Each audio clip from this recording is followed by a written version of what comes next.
2장의 말씀의 내용은 하나님께서 위기 가운데 처해져 있는 이스라엘 백성을 위해서 구원자를 준비하시는 내용들이 쭉 소개가 됩니다. 2장, 3장, 4장까지 하나님께서 구원자를 준비하는데 그가 바로 모세라고 하는 사람입니다.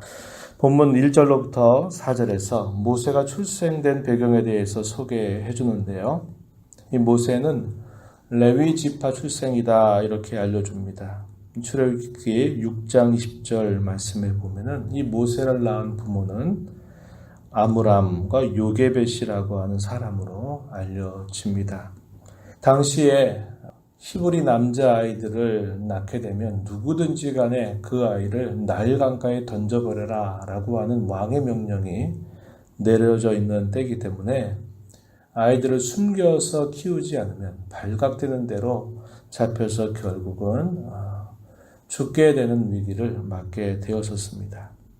이 아므람과 요게벳은 이 모세라고 하는 아이를 낳고 3개월 동안 숨기면서 그를 기르게 됩니다. 오늘 본문 2절 하반절에 보니까 석 달 동안을 숨겼다 이렇게 표현되어 있어요. 그래서 더 이상 그 아이의 울음소리도 그렇고 그 아이를 숨겨 키울 수가 없게 되자 이제 그 어머니는 갈대 상자를 엮어가지고 그 갈대 상자에 역청을 바르고 나무 진을 칠해서 그 상자 안에 아기를 담아서 나일 강가로 떠나 보내게 됩니다. 그것은 하나님께 그의 모든 운명을, 그의 모든 삶을 맡겨드리는 신앙적인 결단이었음을 우리는 알게 됩니다. 히브리서 11장 23절 말씀에 보면은 이 모세의 부모에 대한 신앙에 대하여 이렇게 요약을 해줍니다. 믿음으로 이 모세의 부모는 모세를 낳았을 때 석 달 동안을 숨겼다 이렇게 말하고 당시에 바로의 명령을 무서워하지 않고 그를 석 달 동안 믿음으로 키웠다 이렇게 소개를 해주고 있습니다. 위기의 순간에 믿음을 시험하는 일이 다가옵니다. 그럴 때 참된 믿음은 그 위기의 순간에 빛을 발하게 되는 것이죠. 그러나 그렇지 못한 믿음은 위기에서 그의 신앙의 거짓됨을 결국은 드러내고 만다는 것을 우리는 기억하죠. 우리가 어제 읽었던 말씀의 1장에서도 보면 히브리 산파들을 불러가지고 히브리 남자아이들은 다 죽이고 여자아이들만 살려두라고 하는 왕의 명령이 내려지지만 왕의 명령보다도 그 여인들은 하나님을 더 경외하였기 때문에 목숨을 걸고 그들은 믿음을 따라서 히브리 남자아이들을 계속적으로 낳을 수 있도록 배려를 하게 되었던 것입니다. 바로 그러한 위기의 순간들 속에서 그들의 신앙의 진실함이 그 빛을 발하게 되는 것을 우리는 볼 수 있겠습니다. 5절부터 10절의 내용에서는 이제 모세가 바로의 공주의 아들이 되어서 거기서 자라게 된 배경에 관한 설명을 덧붙여줍니다. 갈대 상자에 그저 모든 것을 하나님의 손에 맡겨드리면서 떠내려 보냈을 때 이 모세의 누이는 그 갈대 상자가 어디로 가는가를 유심히 따라가면서 지켜보고 있었습니다. 때마침 이 나일 강가로 목욕하러 나온 바로의 공주와 시녀들이 있는 그곳으로 이 갈대 상자가 흘러가게 되었고 그 갈대 상자를 발견해서 여러분이 히브리 남자아이가 울고 있는 것을 이 여인이 발견하게 됩니다. 하나님께서 그녀의 마음을 움직여 주셨을 겁니다. 아마 다른 때 같았으면 분명히 죽이라고 하는 명령 때문에 그렇게 할 수 없었을 텐데 하나님께서 이 바로의 공주의 마음을 움직여서 그를 불쌍히 여기는 마음을 주십니다. 그래서 그 아이를 물로부터 건져내게 되죠. 그래서 그의 이름을 모세라 이렇게 이름을 짓고는 자기의 아들을 삼게 되고 때마침 이 모세의 누이는 그 아이를 젖을 먹여 키울 수 있는 유모를 소개해도 되겠느냐라고 물으면서 그렇게 하라고 하는 말을 듣고는 결국 모세의 어머니, 자기의 어머니를 유모로 소개하게 됩니다. 그래서 궁정에서 어머니의 젖을 먹으면서 그곳에서 자라게 되는 거예요. 그래서 그 아이가 부모의 손 안에서 자라가게 되면서 그곳에서 40여 년의 세월을 보내게 되었습니다. 그 이후에 나타난 모세 행동을 보게 되면 자기가 누구인가를 잊지 않았구나 하는 것을 알게 해줍니다. 어느 날 이 애굽 사람이 자기의 동족을 괴롭히는 것을 보고서 이 모세가 그 애굽 사람을 죽이고 그를 모래 가운데 묻어두게 됩니다. 그는 어떤 마음을 가졌을까요? 이제 내가 하나님의 백성들과 내가 함께 걸어가겠다. 이런 마음을 가지고 했었던 것입니다. 자기 동족을 돌아보고자 하는 마음을 가진 것이죠.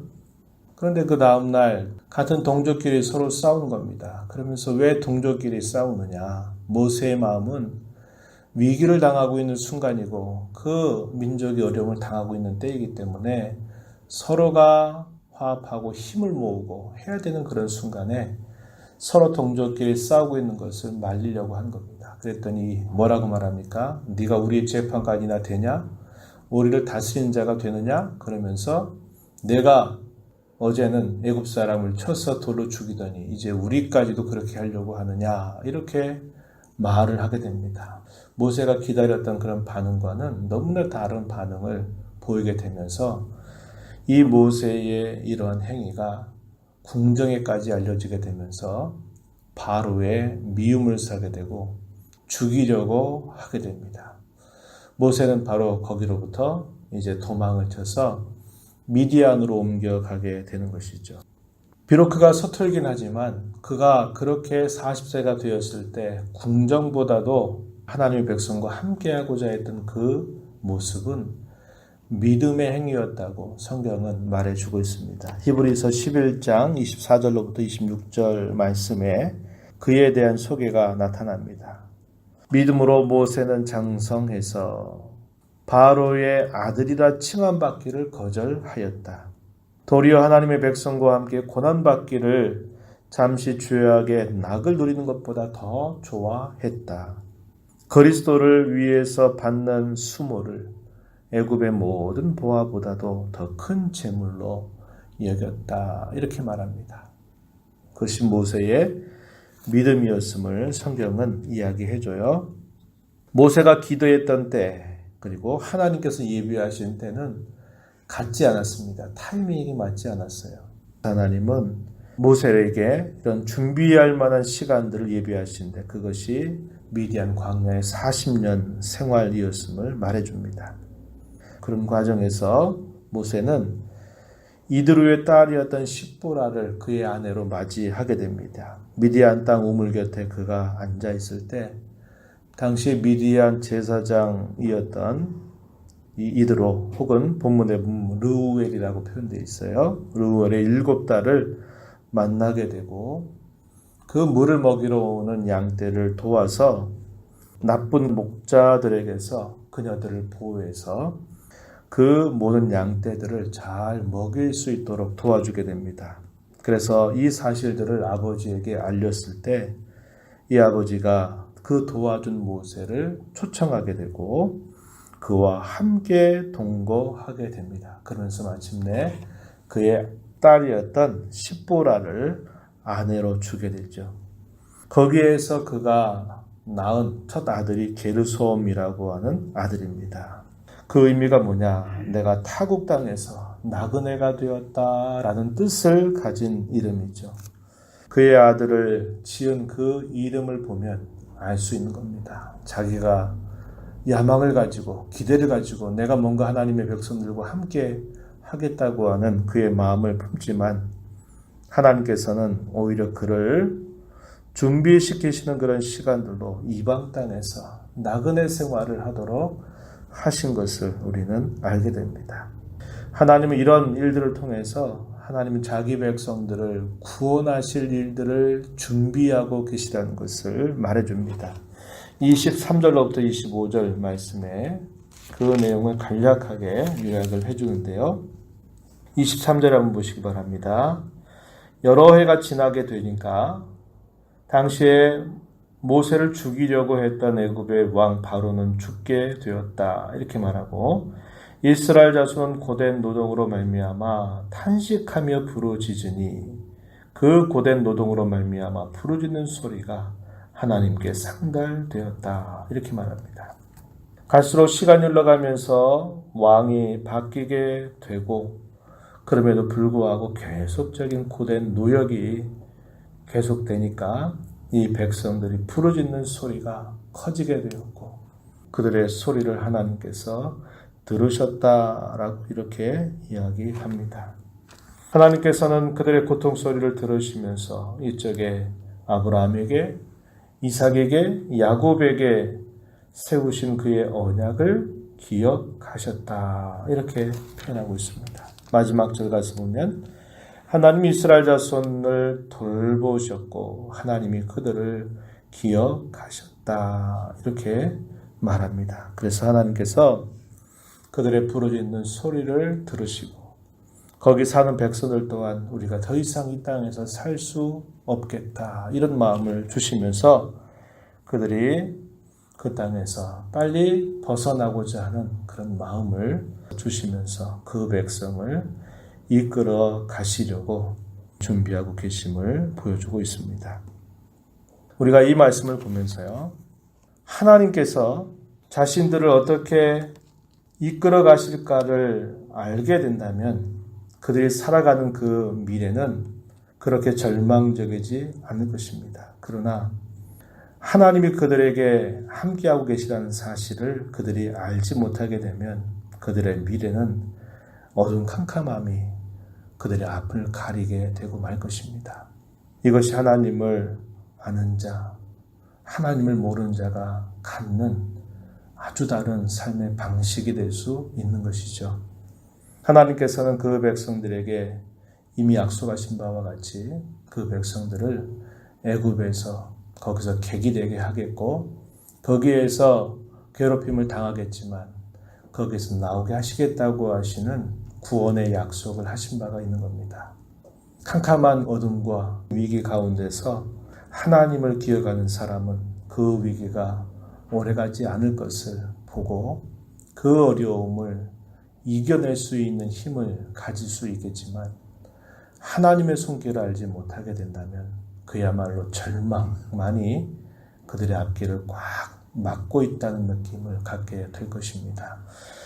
우리가 이 말씀을 보면서 우리 하나님이 누구신가를 우리는 다시 한번 떠올리게 되는 것입니다. 하나님은 우리를 향한 우리 일생에 관한 모든 계획을 그분의 손에 가지고 계시고 우리를 이끌어 가신다는 것을 언제나 기억해야 합니다.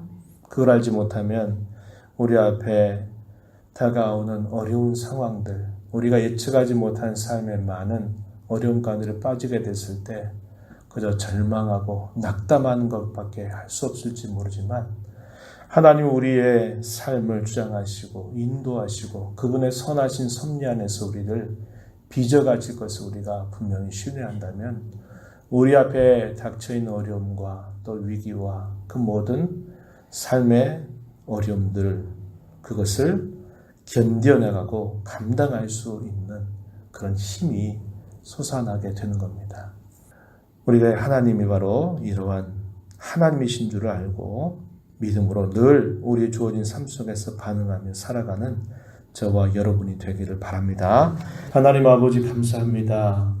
위기의 때는 우리의 신앙의 어떠함을 보여주는 때일 수 있음을 저희가 알게 됩니다. 참된 신앙은 이 위기에 대해 빛을 발하는 것 또한 저희들에게 잘 보여주십니다. 저희들이 하나님을 향해서 갖는 저희들의 신앙이 참되고 진실한 신앙이 되어서 삶의 위기와 어려움을 만날 때 그것으로 인해서 낙담하고 절망하는 것이 아니라 우리를 이끌어 가실 그 하나님께서 우리의 길을 예비하고 준비하고 계시다는 것을 언제나 바라보며 주어진 현실 속에 항상 믿음으로 주님을 바라보고 믿음으로 판단하고 믿음으로 행하는 복된 삶이 되도록 인도하여 주시옵소서. 우리 앞에 인생의 걸음을 누가 인도하시는지를 알지 못하면 끊임없는 절망과 낙담이 우리 앞을 가리게 될지 모르나 진실하신 하나님, 또 우리의 선하신 하나님, 우리의 속길을 이끌어 가심을 믿는다고 할 때에는 우리 당하는 어려움과 시련들도 능히 이겨나갈 수 있는 힘을 공급받을 수 있음을 배웁니다. 우리의 삶 속에서 늘 하나님을 신뢰하고 하나님 끝까지 의뢰하는 삶을 살아가는 복된 삶이 되도록 저희들을 인도하여 주옵소서. 이 시간 노대의 보호자 앞에 나와서 간절하게 은혜를 구하는 모든 사랑하는 자녀들을 용납하시고 풍성하신 은혜를 더하여 주옵소서. 예수님 이름으로 간절히 기도하옵나이다. 아멘.